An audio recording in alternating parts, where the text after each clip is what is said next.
এখানে রয়েছে আনার, জাম্বুরা, ড্রাগন ফল, মিশরীয় 3 ফল, সফেদা, পেয়ারা, কমলা, মাল্টা, মিষ্টি তেঁতুল, জলপাই, 12 মাসি আমড়া, বেগুন, টমেটো সহ শতাধিক প্রজাতির ফল ও সবজি। ফলনের টইটুম্বুর আয়শার ছাদ বাগান যেন এক টুকরো সবুজ উদ্যান।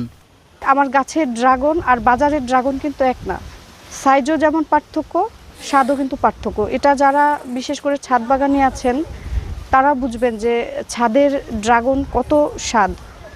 কারণ বাজারের ড্রাগন কিন্তু অপরিপক্ক অবস্থায় ছিঁড়ে ফেলে, আমরা কিন্তু ভালোভাবে যখন পাকে তখন ছিঁড়ি। আর আমার ছাদে প্রায় 100-র বেশি গাছ আছে, সবই ফল গাছ। পাশাপাশি আমি কিছু সবজিও চাষ করি। পরিবারের চাহিদা মিটিয়ে সবজি ও ফল বিক্রিও করছেন আয়শা। দূর দূরান্ত থেকে অনেকে আসেন তার এই সফলতা দেখতে। এদের অনেকেই আবার তার কাছ থেকে পরামর্শ নিয়ে নিজেরাই শুরু করছেন ছাদ কৃষি। খুব অল্প অল্প করে আমরা এই ছাদ বাগানটা গুছিয়েছি।